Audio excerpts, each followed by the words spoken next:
good.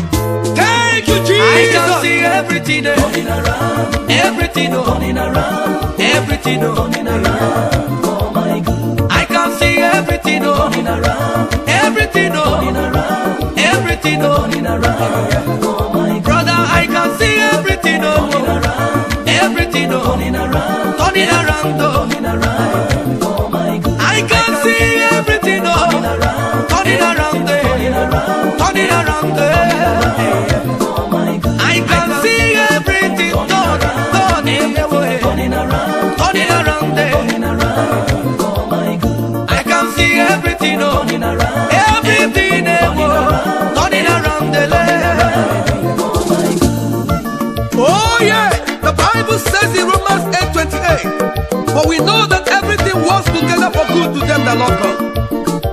The word of God says, I know the thought I have for you, thought of peace and not of evil. There is time for everything, and to everything there is a season. I prophesy to you, child of God, that your season of manifestation has come. In the name of Jesus Christ, I decree now that whatever that is not working right in your life, as from this moment, He's turning around for your good. In the name of Jesus. Everything is turning around for your good. Everything is turning around for your success. Everything is turning around for your breakthrough. Everything is turning around for your favor. Everything is turning around for your prosperity. Everything is turning around for your good. I can see everything turning around. Everything, oh brother.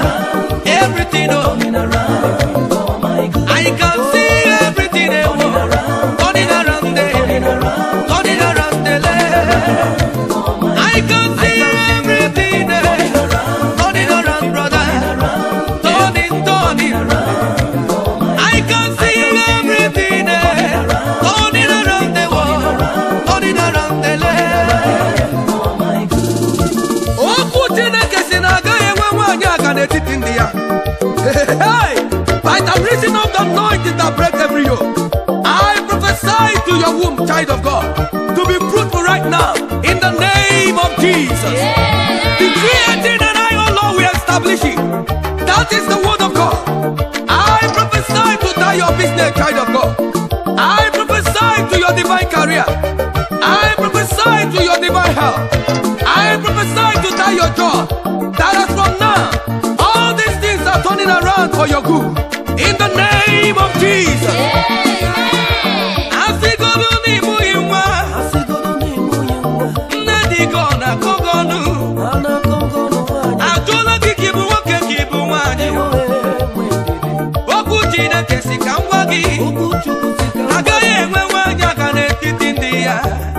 Everything is turning around for your good.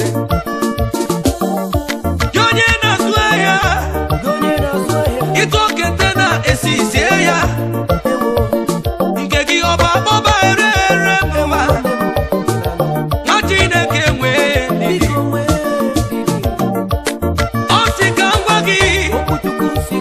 He wish above every thought that in the world that you shall prosper, so prosper. Everything is turning around for your good.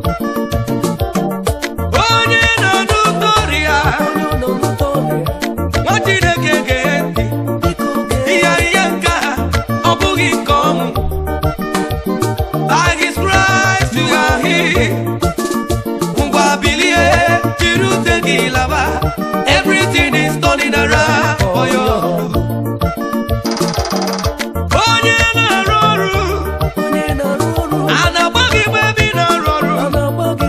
There's no enchantment against Jacob. There is no divination against Israel. Everything is turning around for your good. I can see everything turning around. Everything turning around. Everything turning around for my good. I can see everything, brother, turning around for your good. Turning around the world for my good. What did I get me to on your own of Nakuaka? Do I have to see a help of siri gịnị? Ngwagwa ya na aha ya bụ Favor. Si ya na aha ya bụ Favor. Akwụkwọ Jeremaya mere ka anyị mara na tutu a mụọ gị na ọ mara ihe ị ga-abụ. Ya mere nwa Chineke, ana m ekwubi okwu ugbu a na aha gị bụ Favor. N'aha Jizọs. Asị m na aha gị bụ Favor. N'aha Jizọs.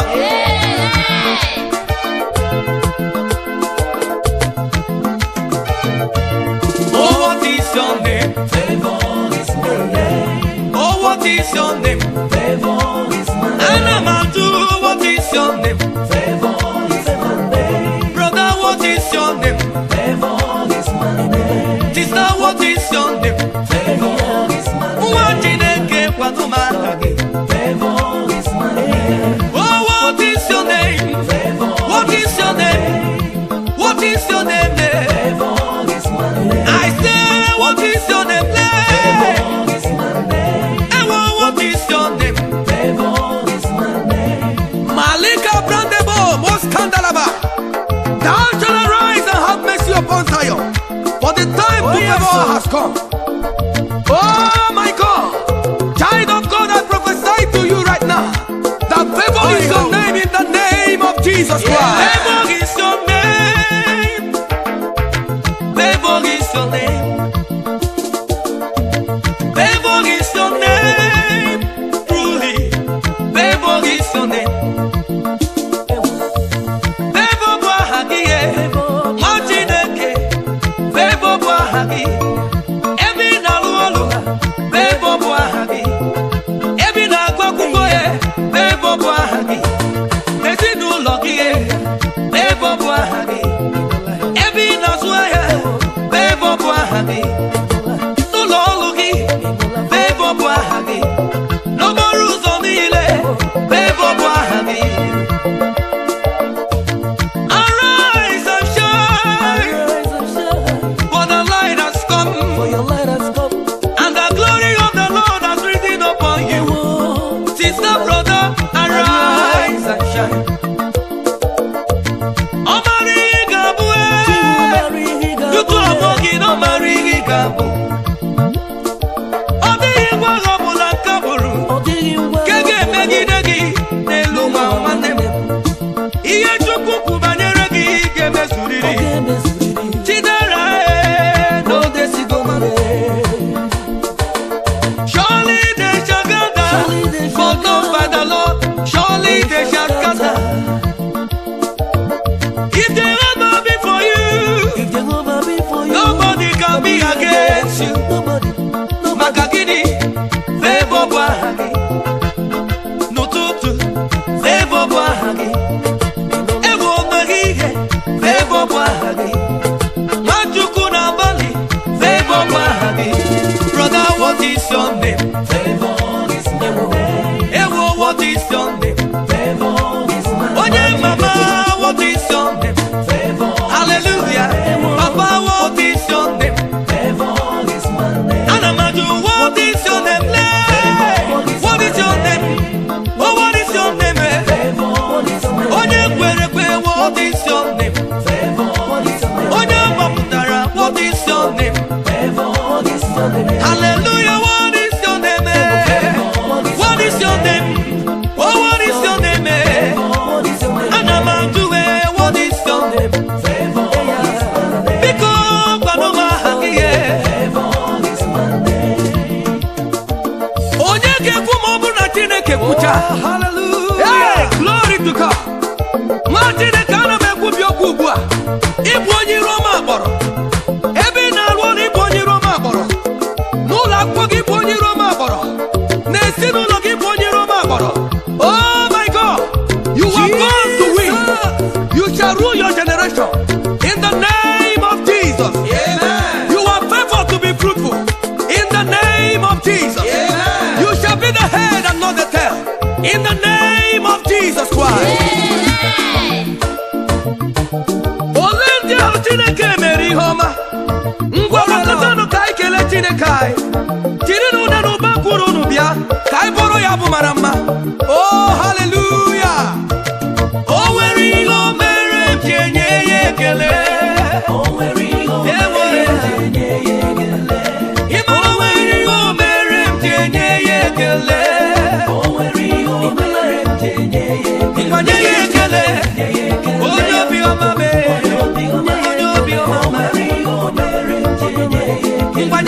ekele, nye ya otuto, onye obi ọma. O nwere ihe o mere m ga-enyenụ ya ekele. Hallelujah. Ịma na o nwere ihe o mere m ji abụrụ ya ebe otuto. Hallelujah. Ngwanye ya ekele, nye ya otuto, onye obi ọma. Onye ọma. Ngwanye ya ekele, nye ya otuto, onye obi ọma. Onye ọma. Obi na-asọ m nsọ mgbe m nụrụ ka ha na-asị ka anyị gaa n'ụlọ nsọ Chineke kpọrọ ya afọ. Ngwa na-efere ya aka Nwachukwu, na-efere ya aka. He's worthy of our praise. Thank you, Jesus Christ. Ọnụ ụzọ ama ka ebulisi unu elu, ka ebulikwa unu elu, ọnụ ụzọ mgbe ebighị ebi. Lift up your hands, oh ye gates, and be lifted up, oh ye everlasting doors.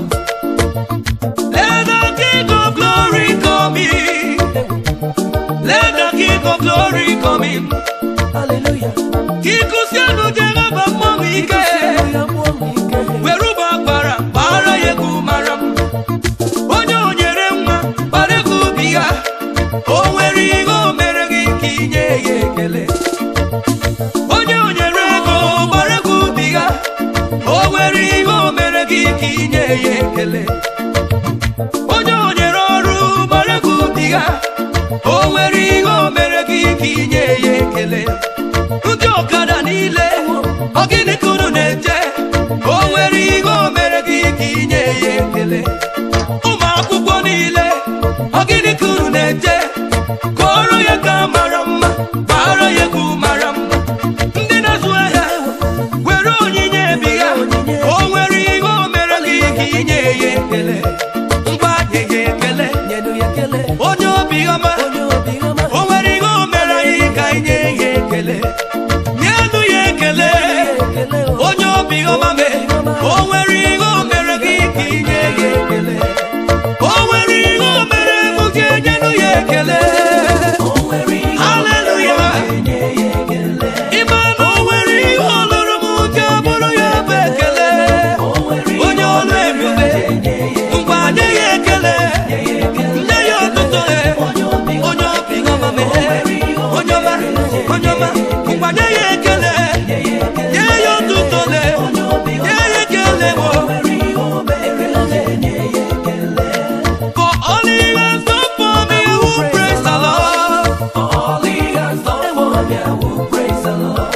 For all he has done for me, I will magnify his holy name. For all he has done, hallelujah, I will praise the Lord. I will praise the Lord. I will praise the Lord. I will praise the Lord. I will lift his name higher. Onye ọma. I will praise the Lord. Praise the Lord, praise the Lord, onye ọma. I will praise the Lord.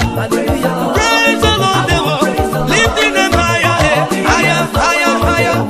I will praise the Lord. Sing unto him, for he's worthy of my praise. I will praise the Lord. Praise the Lord, he's worthy of my praises. Hallelujah. Let the people praise the Lord. Then the earth will yield her increase. Oh my God. Malika Brandelebo Zuketeliwaya.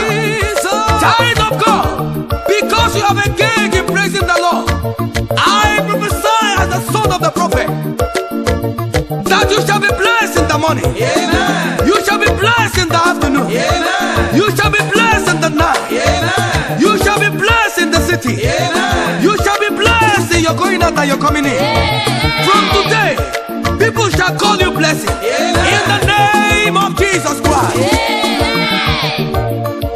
Oh my God. You are the miracle working Jehovah. Father, the hour has come. Jehovah, manifest yourself. Show yourself to your people. Oh my God. Hey. It's a miracle working God. It's a miracle working God. It's a miracle working God. It's a miracle. Onye na-eme m is a miracle working God. Onye ma Chineke is a miracle working God. Onye ma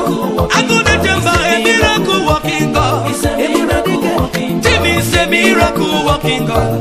Oh yes, a miracle walking He's a God. miracle walking daddy. Deliver your people.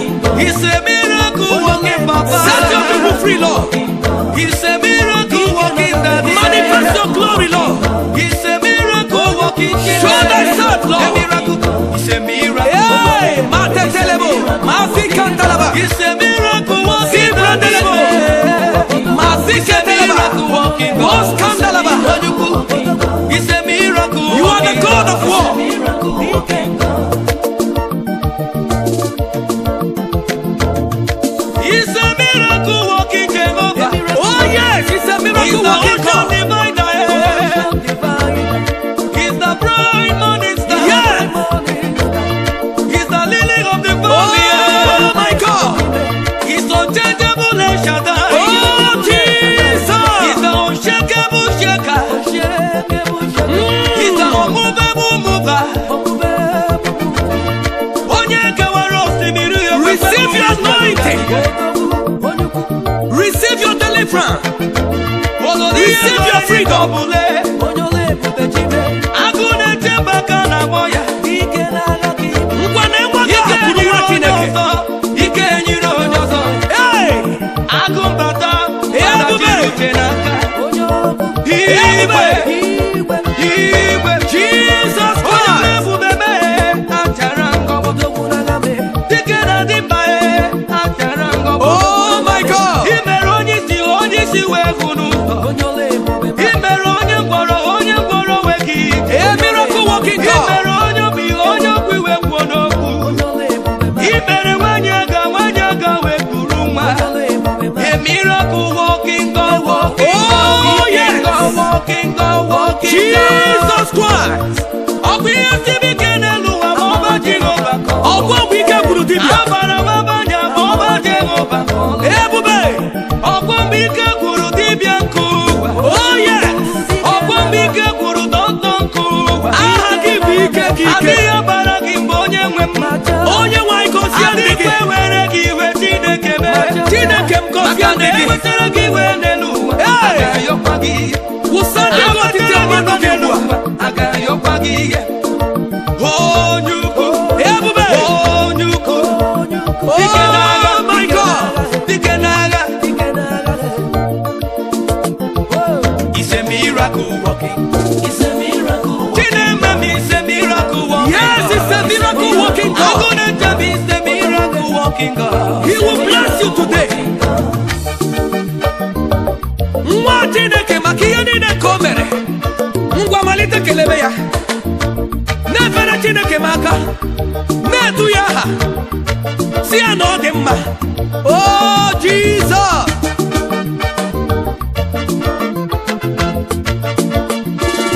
Chukwuma na ya ekele gị. Chukwuma na ya ekele gị. Chukwuma na ya ekele gị. Onye mame. Chinedike na ya ekele gị. Onye mere m ihe bụ na rotuto me. Chukwuma na ya ekele gị. Onye mame.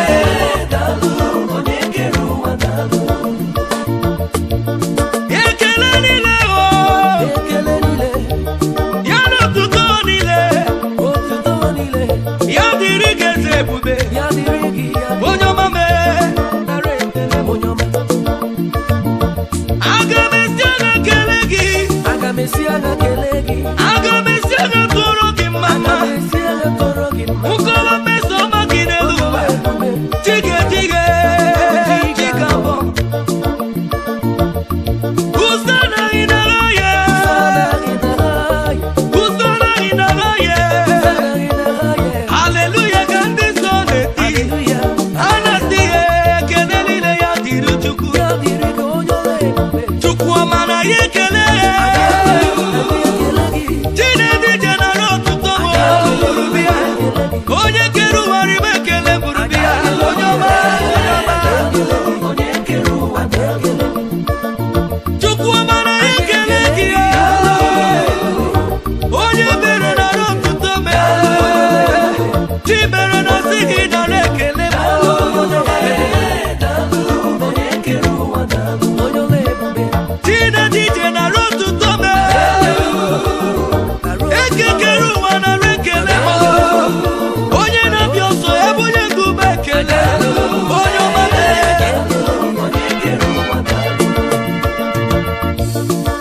Onye nwe na-asị gị daalụ. Chineke ma anyị na-asị imela. Receive all the glory, Lord. Receive all the praises, Lord. You are worthy. Oh, thank you. Agameburu hallelujah, buru. Agameburu hallelujah, buru. Agameburu hallelujah, buru. Ogini kam genye gi onyo lwebume. Go we zoro gi magi omi neme. Ogini kam genye matame. Jimi di eriti e. Jimi di eriete. Okwanani apotu toki neri.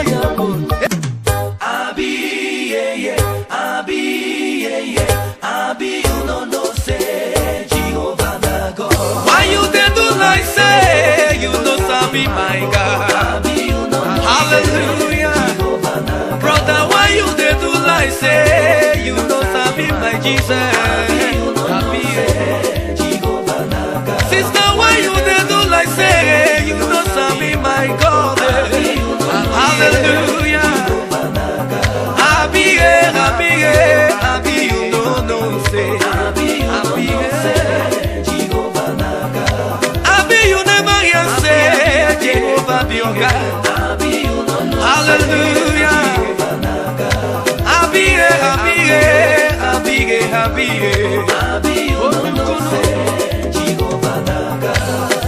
oh yes, the book of Deuteronomy 8:18 says, and you shall remember the Lord your God, for it is He who gives you the power to make wealth. Oh my God, some will trust in their chariots and some in their horses, but child of God, we will always put our trust in God.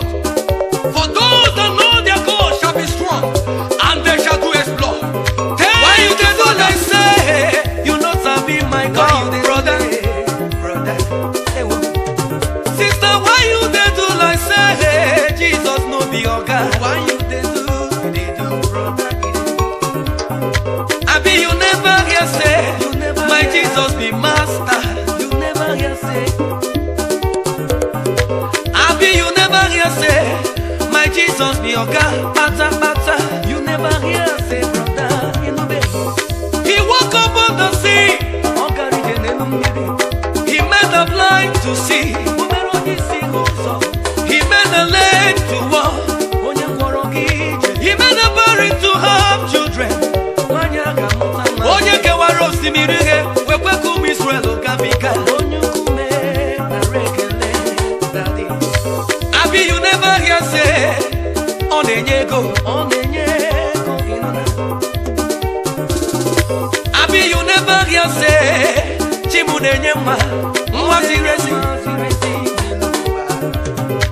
Abi you never hear say onenye munyoma. Abi you never hear say chimunenye kwa dioma.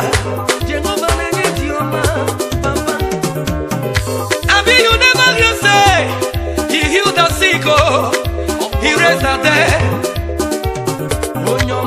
My Jesus be master man. There is no one like him.